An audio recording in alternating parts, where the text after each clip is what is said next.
अन्नदाता, अन्नदाता, अन्नदाता, नीत तुम्हारा अन्नदाता, पग पग पर है संग तुम्हारे अन्नदाता। लहू किसानों का बन के पसीना सींचता है धरती का सीना, मेहनत का तेरी हक दिलवाने, नई तकनीक नई खोज बताने। पशुधन को गुणवान बनाना, पौध सुरक्षा को सिखलाना, खेती के सब गुर समझाने, भारत का सरताज बनाने, आठों पहर है संग तुम्हारे अन्नदाता, अन्नदाता। नमस्कार, मैं आयुषी आप सभी दर्शकों का अन्नदाता कार्यक्रम में स्वागत करती हूँ। त्याग और तपस्या का दूसरा नाम है किसान। कृषि ही उसकी भक्ति है और कृषि ही उसकी शक्ति है, कृषि ही उसकी निद्रा है और कृषि ही उसका जागरण है। ऐसे ही भारतीय किसानों को खेतीबाड़ी से जुड़ी हुई बहुत सी नई लाभकारी जानकारियां देने के लिए हर रोज सुबह हम आपके साथ आते हैं। तो चलिए कार्यक्रम शुरू करने से पहले देखते हैं क्या है आज के अन्नदाता में। फलदार बाग लगाएं, अधिक आय कमाएं।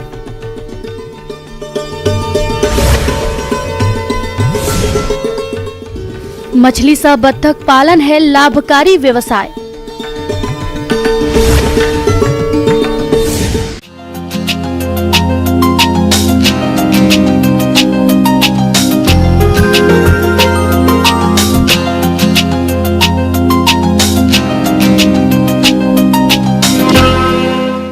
पानी की कमी के चलते आजकल किसानों का रुझान बागवानी की तरफ बढ़ रहा है, और बढ़े भी क्यों नहीं, क्योंकि बागवानी से किसानों को अच्छी आय जो मिल जाती है। इसी बात को ध्यान में रखते हुए प्रदेश के जो किसान भाई नए फलदार बाग लगाना चाहते हैं, उनके लिए जरूरी है कि नया बाग लगाने के लिए कुछ विशेष बातों का ध्यान रखें। तो आप नया बाग लगाते समय किन किन बातों को ध्यान में रखें, इस बारे में जानकारी दे रहे हैं कृषि अनुसंधान उपकेंद्र गोनेड़ा के प्रभारी डॉक्टर दिनेश यादव।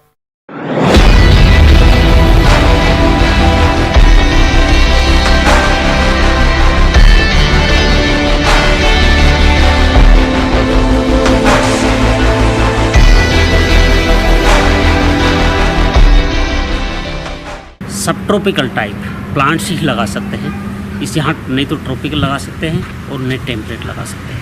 तो जो फलदार पेड़ लगा रहे हैं, सबसे पहले अपने चुनाव की ज़्यादा महत्व होता है, कौन सा पौधा लगाएं और कौन सी किस्म लगाएं। फल बाग लगाने की योजना। फलों के बाग की योजना ज्यादातर फलों के पेड़ लंबे समय के लिए होते हैं, इसलिए बाग इस तरह लगाया जाए ताकि उनसे फायदा मिलता रहे, देखने में अच्छा भी लगे और देखभाल में भी कम खर्च हो, पेड़ स्वस्थ रहे और बाग में मौजूद साधनों का पूरा इस्तेमाल हो सके और अधिक फल उत्पादन मिल सके। भूमि का चयन। भूमि का चयन बाग में नए पौधे लगाने से पहले मिट्टी की जांच जरूर करवाएं। फलों के बगीचों के लिए गहरी दोमट या बलुई दोमट मिट्टी अच्छी रहती है। जमीन में अधिक गहराई तक कोई भी सख्त परत नहीं होनी चाहिए। जमीन में भरपूर मात्रा में खाद होनी चाहिए और जल निकास का सही इंतजाम होना चाहिए। यहाँ इस क्षेत्र के लिए फलदार जो पेड़ है उनमें बील लगा सकते हैं, अमरूद लगा सकते हैं, अनार लगा सकते हैं, आंवला है, करोंदा है, लेशवा है, इस तरह से फलदार नींबू वर्गीय है, नींबू वर्गीय में विशेष रूप से लाइम है, लगा सकते हैं। तो ये अपना फलदार पेड़ लगाएंगे। बील की बात करें, बील की बहुत अच्छी किस्में आ गई हैं, जिसमें मुख्य रूप से नरेंद्र बील 1 है, नरेंद्र बील 2 है, नरेंद्र बील 5, नरेंद्र बील 6, नरेंद्र बील 7, नरेंद्र बील 9, नरेंद्र बील 16, नरेंद्र बील 17, पंत शिवानी। फलों की उन्नत किस्में। आंवला की उन्नत किस्में कृष्णा कंचन NA 7, आनंद 1 बनारसी। अमरूद की उन्नत किस्में लखनऊ 49, अर्का मृदुला, इलाहाबादी सफेदा। नींबू की उन्नत किस्में कागजी बारहमासी पंथलाइम विक्रम परमलीन। बेर की उन्नत किस्में गोला सेव उमरान मुंडिया। अनार की उन्नत किस्में गणेश मृदुला सिंदूरी। आम की उन्नत किस्में दशहरी 51, लंगड़ा तोतापुरी केशर हापूस।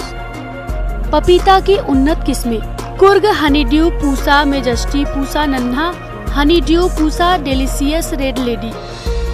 खजूर की उन्नत किस्में हलावी खरदावी शामरान बरही मरजूल। बेर की बात करें तो बेर में गोला है, सेव है, मुंडिया है, उमरान है। नींबू की बात करें तो सौर लेमन है, लाइम है, कागजी लाइम है, विक्रम है। जो लेमन है इसके पंत सीवन है, पंत लेमन जिसको बोलते हैं, पंत लेमन बहुत अच्छी किस्म है, ये अपन लगा सकते हैं। अमरूद की बात करें तो जो इलाहाबादी सफ़ेद है, लखनऊ 49 है, या लाल फ्लेश जो किस्म है वो लगा सकते हैं। लेशवा है, करण लेशवा है, बहुत अच्छी किस्म है। पौध लगाने की उचित दूरी। पौध लगाने के लिए 1 माह पूर्व रेखांकन करके फलदार पौधे के आकार, प्रकार और किस्म के हिसाब से दूरी रखते हुए गड्ढों की खुदाई करते हैं। गड्ढे का आकार 1 मीटर लंबाई, 1 मीटर चौड़ाई और 1 मीटर गहराई के आकार का खोदते हैं। इसके बाद प्रत्येक गड्ढे को गोबर की सड़ी हुई खाद 20 से 25 किलोग्राम, सुपर फास्फेट 250 ग्राम, क्यूनाल्फास 50 ग्राम, नीम की खली 2 किलोग्राम और गड्ढे की मिट्टी डालकर भर देना चाहिए। मिश्रण में खेत की ऊपरी मिट्टी को मिलाना चाहिए। बरसात शुरू होने से पहले मिश्रण से गड्ढे को खेत की सतह से कुछ ऊंचाई तक दबाकर भर देना चाहिए। पौधों की रोपाई जहां तक मुमकिन हो 2 बार अच्छी बारिश होने के बाद ही करनी चाहिए। नर्सरी पौध सरकारी या प्रमाणित संस्थान से ही चाहिए और जड़ों को पूरी तरह बचाकर तैयार गड्ढे में रोपाई सावधानी पूर्वक करते हैं। इसके बाद हल्की सिंचाई कर देते हैं। वहीं पौध लगाने का सही समय जुलाई से अगस्त माह उपयुक्त है। इस प्रकार किसान नए फल बाग लगाकर आने वाले समय में अच्छी आमदनी कमा सकते हैं। और जो छोटा पौधा होता है उसमें अपन निराई गुड़ाई समय पे करते रहे। हर 15 से 20 दिन में एक निराई गुड़ाई कर दें। और सिंचाई उसमें सर्दी का मौसम है तो 15 दिन पे, और गर्मी में 5-7 दिन पे एक नियंत्रण रूप से सिंचाई। चलिए अब रुख करते हैं अगली कड़ी की ओर।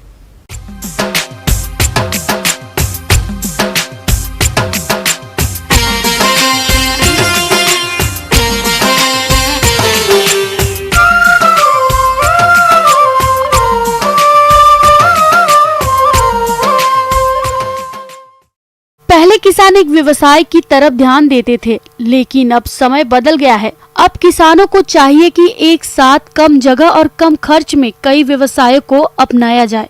इसी के अंतर्गत आज हम बात कर रहे हैं मछलियों के साथ बत्तख पालन के बारे में।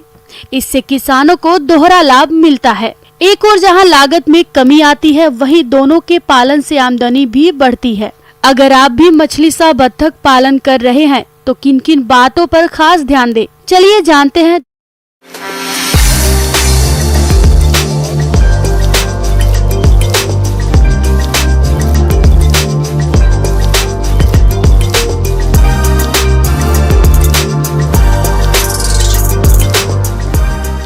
मछली पालन का चूंकि हमारे पास तालाब है तो किसान भाइयों से मैं आग्रह करना चाहूँगा कि वो एक ही जगह में 2 तरह की चीज़ें पालें।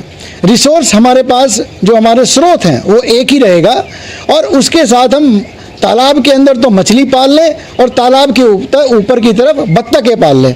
वो जो बत्तख है वो बत्तख के पालने से क्या होगा, जो फीड बत्तख ने खाया वो फीड भी हमारा फीकल मटेरियल, जो बत्तख का फीकल मटेरियल है वो फिश के साथ यूज़ हो जाएगा। दूसरा, जो बत्तख है, बत्तख लगातार हलचल करेगी तालाब के अंदर में और उससे पानी के अंदर ऑक्सीजन की जो मात्रा है वो बढ़ेगी। उससे हमारा इंटीग्रेटेड फार्मिंग सिस्टम, समन्वित कृषि प्रणाली जिसको बोला जाता है, ये हमारा बैठ जाता है। हमने एक ही रिसोर्स को यूज़ करते हुए 2 तरह की चीज़ों को पालना किया। उससे क्या होगा, हमारी आय बढ़ेगी। कम खर्च में मछली के साथ बत्तख पालन है लाभकारी। बत्तख पालन का काम इस बेरोजगारी के दौर में रोजगार का अच्छा साधन है। मुर्गी पालन के मुकाबले बत्तख पालन में कम जोखिम भी होता है।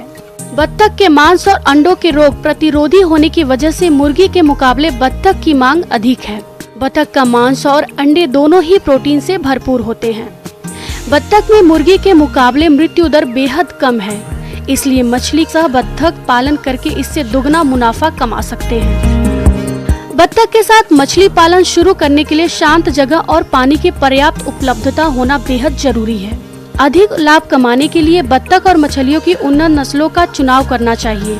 वैसे तो आजकल कई नस्लें विकसित हो गई हैं, जिनका पालन करके अच्छा मुनाफा कमा सकते हैं। ये हमारी देसी नस्ल है जिसे खाकी डम्बेल बोला जाता है।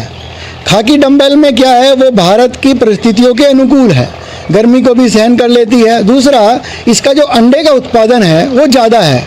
इसके अलावा कुछ लोग वाइट अमेरिकन पैकन भी पालते हैं, जो पूरी तरह सफ़ेद रंग की बत्तख होती है, लेकिन उसका उत्पादन इतना ज़्यादा नहीं है जितना हमारा खाकी डम्बेल का है।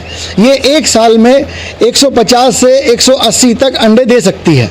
तो इस प्रकार अंडों की सेल से भी किसान को आमदनी होती है, साथ में वयस्क बत्तखें भी बेच के किसान को आमदनी होती है। किसान भाइयों के लिए सलाह यही है कि वो अपनी जो भी उनका मत्स्य पालन का कार्य है उसको वैज्ञानिक पद्धति के साथ करें। जैसा कि मैंने आपको बताया कि 1, 10 और 20 तारीख आप नोट कर लें, आसानी के लिए है। उसमें 1 तारीख को आपने गोबर डालना है, जो कि लगभग 2.5 क्विंटल पर एकड़ के हिसाब से डलेगा। उसके बाद आपने एकड़ के अंदर ही आपने चूना डालना है 10 तारीख को। वो चूना जाएगा आपका 50 से 60 किलो प्रति एकड़ के हिसाब से। और लगभग 150 ग्राम लाल दवा 20 तारीख को डालें। अच्छी तरह घोलने के बाद, जो पोटेशियम परमैंगनेट भी इसका नाम है, और इसको डालने से क्या होगा, जो पानी है उसके अंदर में आपकी जो कीटाणु और बैक्टीरिया जमा हो जाते हैं वो सब समाप्त हो जाएंगे। इस प्रकार शुद्ध पानी रहेगा बत्तख और मछली पालन के लिए। तो मेरे पीछे बना हुआ है, ये हमारा एक एक्सपेरिमेंट है। इसमें क्या होता है, जो मछली के बच्चे हैं, खास तौर से स्पान साइज, जो कि लगभग 8 दिन का बच्चा है, उसके जो प्राकृतिक दुश्मन हैं, जैसे आपका मेंढक हुआ, कुछ झींगे हुए, उन सब से बचाने के लिए, उसकी मृत्यु दर को कम करने के लिए ये हमने एक एक्सपेरिमेंट लगाया है, जिसमें एक बड़े साइज का हापा लगाया हुआ है। उस हापा के अंदर हमने 2 लाख गोल्डन या कॉमन कार्प के बच्चे छोड़े हुए हैं। उससे क्या होगा कि हम जितना भी हमारा इसका मछली का ये प्राकृतिक दुश्मन होते हैं, नेचुरल प्रेडेटर्स जिन्हें बोलते हैं, ये सब उसके अंदर नहीं जा पाएंगे और हमारी जो मछली की मृत्यु दर है, मछली के बच्चे की मृत्यु दर है, वो कम हो जाएगी। इससे किसान भाइयों को कम बीज के इस्तेमाल से अधिक उत्पादन होगा। मछली सह बत्तख पालन के फायदे अनेक। बत्तख और मछली पालन एक साथ करके अच्छी कमाई की जा सकती है। इससे कम लागत और जगह में अच्छा मुनाफा होता है। बत्तख और मछली पालन एक साथ करने से दोनों की लागत आधी हो जाती है। बत्तख की बीट मछलियों के लिए एक बहुत ही पोषण युक्त आहार होती है। मछली के तालाब में बत्तख रहने से मछलियां तेजी से बढ़ती हैं। बत्तख तालाब में ऑक्सीजन लेवल बढ़ाती हैं। मछलियों के लिए तालाब में अतिरिक्त खाद नहीं डालनी होती।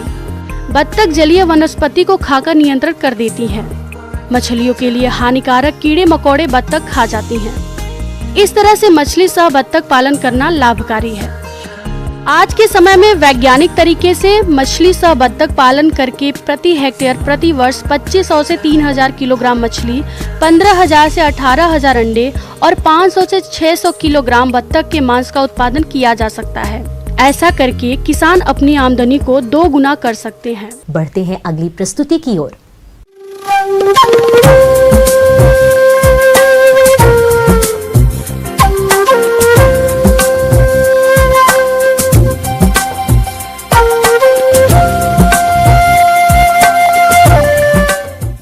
मौसम के अनुसार प्रबंधनों पर ही टिकी है आपकी खेती बाड़ी, इसलिए मौसम पूर्वानुमान और उस पर आधारित साप्ताहिक कृषि सलाह इस प्रकार है।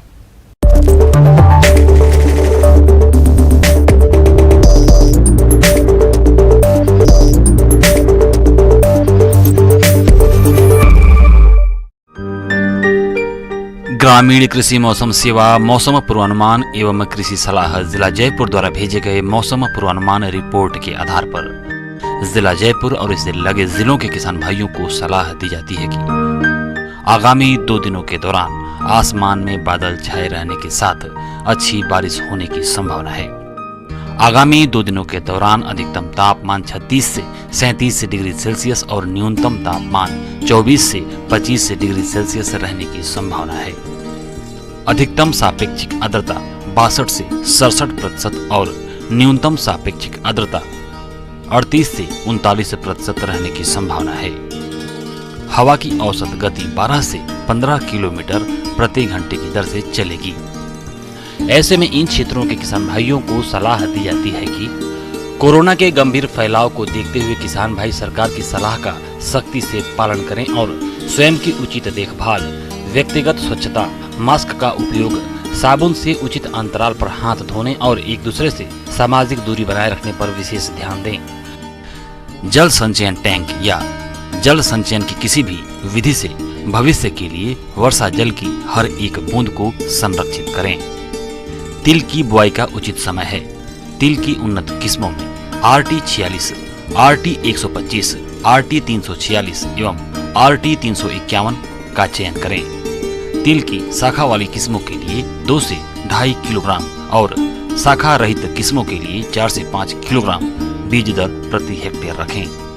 बीज को बुआई करने से पहले 3 ग्राम थाइरम या कैप्टान फफूंदनाशी से उपचारित करके बुआई करें। मूंग की उन्नत किस्मों में SML 668, RMG 975, MSG 118, RMG 268, RMG 492 और RMG 344 और IPM 2-3 का चयन करें। ग्वार फसल की बुआई का उपयुक्त समय है। किसानों को करण ग्वार 1, RGC 1033, RGC 1066, RGC 1038, RGC 1031, RGC 936, RGC 1017 और RGC 1055 उन्नत किस्मों के बीज का उपयोग करने की सलाह दी जाती है। बुआई के लिए 15 से 20 किलोग्राम बीज प्रति हेक्टेयर प्रयोग करें। अंगमारी रोग की रोकथाम के लिए बीज को बुआई से पहले प्रति किलोग्राम बीज को 250 ppm एग्रोमाइसिन के घोल से उपचारित करें। पंक्ति से पंक्ति की दूरी 30 सेंटीमीटर और पौधे से पौधे की दूरी 10 सेंटीमीटर रखें। बाजरा की बुआई का उपयुक्त समय जून के अंतिम सप्ताह से जुलाई के तृतीय सप्ताह तक है।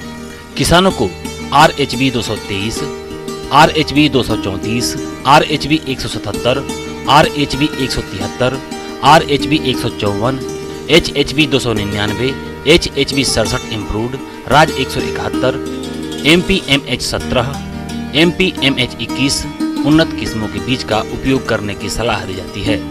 बुआई के लिए 4 से 5 किलोग्राम बीज प्रति हेक्टेयर की दर से प्रयोग करें। अर्गट रोग के प्रबंधन के लिए बुआई से पहले बीज को 20% नमक के घोल में उपचारित करें।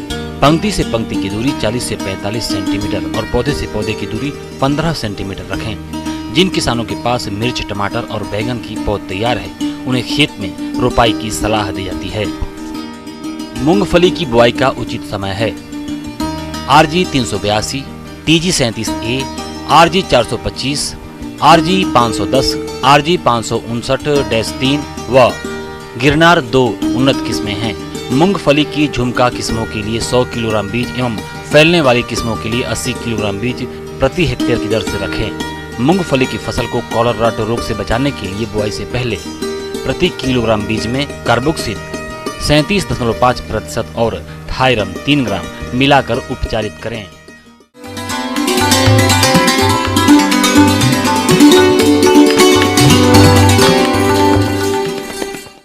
अन्नदाता हेल्पलाइन निशुल्क फोन संपर्क सेवा के माध्यम से आपके द्वारा पूछी गई समस्याओं में से 1 या 2 महत्वपूर्ण समस्याओं को हम अपने कार्यक्रम में शामिल करते हैं। इसी के तहत आज की चयनित समस्या और उसका जवाब इस प्रकार है। अन्नदाता निशुल्क फोन संपर्क सेवा के माध्यम से पूछे गए प्रश्नों में से आज हमने जिस प्रश्न को कार्यक्रम में शामिल किया है उसे पूछा है ग्राम खिदरपुरा, जिला नागौर के कृषक मनोहर शर्मा ने। आप खारे पानी से पाली हाउस में टमाटर की खेती के बारे में जानकारी चाहते हैं, तो मनोहर शर्मा जी आपकी जानकारी के लिए प्रस्तुत है कार्यक्रम का ये अंश।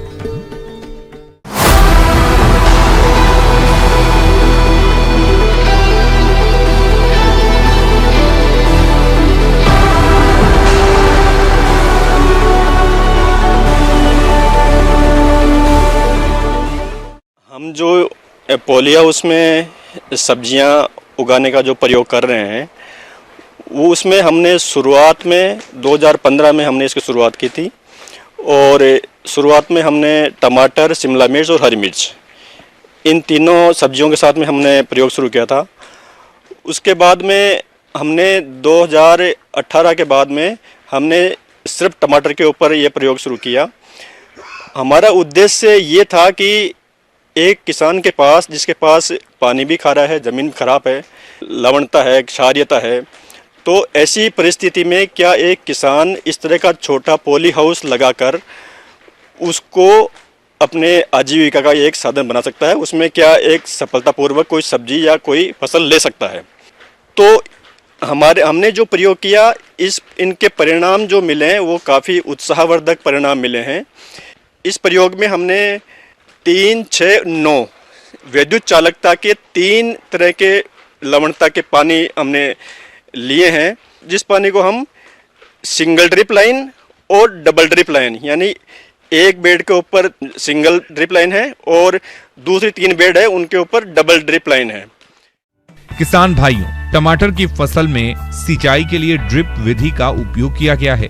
इसमें पानी बूंद बूंद करके पौधों की जड़ों तक पहुंचता है, जिससे पौधों का विकास तो अच्छा होता ही है, साथ ही साथ पानी की भी बचत होती। और इसको बेड को हमने प्लास्टिक मल्च से भी हमने कवर किया है। तो इसमें आधा बेड प्लास्टिक मल्च से कवर किया हुआ है और आधा बेड खुला है। तो हम साथ में ये भी देख रहे हैं कि जो पानी दे रहे हैं सैलाइन वाटर तो है ही है, इस सैलाइन वाटर को भी हम कितना किफ़ायती से सब्जी के लिए काम में ले सकते हैं। यानी कि अगर सिंगल ड्रिप लाइन से ही हमारा उतना उत्पादन आ जा रहा है जो डबल ड्रिप लाइन से आ रहा है, तो हमारा खर्चा बचेगा।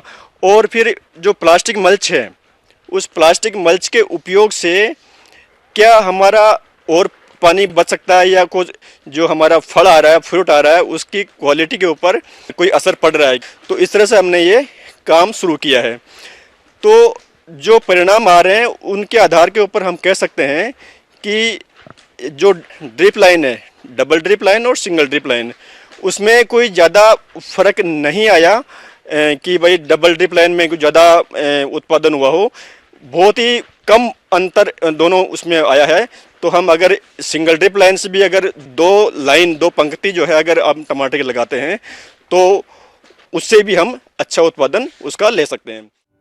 किसान भाइयों, अब आइए जानते हैं प्लास्टिक मल्चिंग क्या है। खेत में लगी पौधों की जमीन को चारों तरफ से प्लास्टिक फिल्म के द्वारा सही तरीके से ढकने की प्रणाली को प्लास्टिक मल्चिंग कहते हैं। तो ये फसलों में किस प्रकार से उपयोगी है, आइए जानते हैं।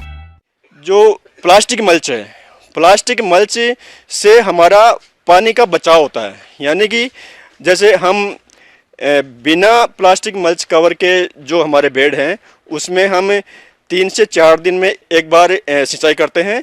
उसी प्रकार हम अगर मल्च वाली बेड की बात करें तो उसमें हम 7 से 8 दिन में एक बार सिंचाई करते हैं। तो इससे हमारा पानी का बचत काफ़ी होता है। जो सैलाइन वाटर दे रहे हैं, लेकिन सैलाइन वाटर को भी अगर हम किफ़ायती से यूज करें तो हम कम पानी में भी उसका अच्छा उपयोग उत्पादन के लिए कर सकते हैं।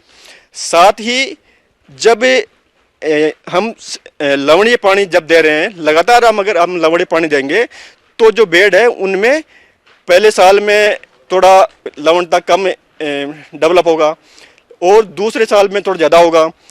तो इस समस्या के समाधान के लिए हमने प्रत्येक बेड के नीचे 60 से 70 सेंटीमीटर की गहराई पर ड्रेनेज पाइप डाला है। उस पाइप में हमने क्या किया है कि जो 4 इंच का पाइप है उसको हमने ऊपर का आधा भाग जो है उसमें छेद बना दिए हैं, लगभग 6 मिलीमीटर के उसमें हमने होल बनाए आधे पाइप में, और उनको 60 से 70 सेंटीमीटर के ऊपर स्टार्टिंग से एंड तक उनको गहराई में लेवल करके दबा दिया है। और उसके बाद जैसे ही हमारा ये सीजन ख़त्म होगा, यानी कि एक क्रॉप का सीजन ख़त्म हो जाएगा, जैसे अभी हमारा मई तक चलेगा ये, और उसके बाद में हमें ये लगेगा कि भाई अभी जो है मिट्टी की लवणता वो बढ़ गई है, तो उन लवणों को निक्सालन द्वारा यानी लीचिंग के द्वारा बाहर निकालने के लिए हमने वो पाइप दबाए हैं। तो उसको हम जो हमारे पास अच्छा पानी उपलब्ध है, जैसे बारिश का पानी इकट्ठा करके रखते हैं तो वो भी उपलब्ध है, और जो भी हमारे पास अच्छा पानी उपलब्ध है उसको हम इन सभी बेड में पूरा भर देंगे। तो जो मृदा में, जो मिट्टी में जो लवण उत्पन्न हो गए हैं तो वो पानी के साथ में घुलकर और वो उन पाइपों के द्वारा वो बाहर ड्रेन हो जाएंगे, यानी कि बाहर वो निष्कासित हो जाएंगे। तो जो पाइप दबाए हैं इसका उद्देश्य ये था कि हम किस प्रकार से इस पॉली हाउस को टिकाऊ उत्पादन के लिए काम में ले सकते हैं। तो ये हमारी जो टेक्निक है, ये तकनीक है बहुत ही सफल हुई है। हम यह उम्मीद करते हैं कि आज का कार्यक्रम आप सभी दर्शकों के लिए उपयोगी रहा होगा। किसान भाइयों, अन्नदाता आपकी सेवा के लिए संकल्परत है और कृषि संबंधित समस्या एवं सुझावों के लिए आप हमें इस पते पर संपर्क कर सकते हैं। प्रोड्यूसर अन्नदाता, news 18 Rajasthan, Ramoji film city, Hyderabad 501512। साथ ही आप हमें ईमेल भी कर सकते हैं। हमारा ईमेल है p18 annadatarajasthan@nw18.com। इसके अतिरिक्त आप हमें निशुल्क हेल्पलाइन नंबर 180088921163 पर सोमवार से शनिवार सुबह 10 से शाम 4 बजे के बीच संपर्क कर सकते हैं। फिलहाल अन्नदाता की पूरी टीम को इजाजत दीजिए। कल फिर इसी समय आपसे मुलाकात होगी कृषि संबंधित कुछ और महत्वपूर्ण जानकारियों के साथ। नमस्कार।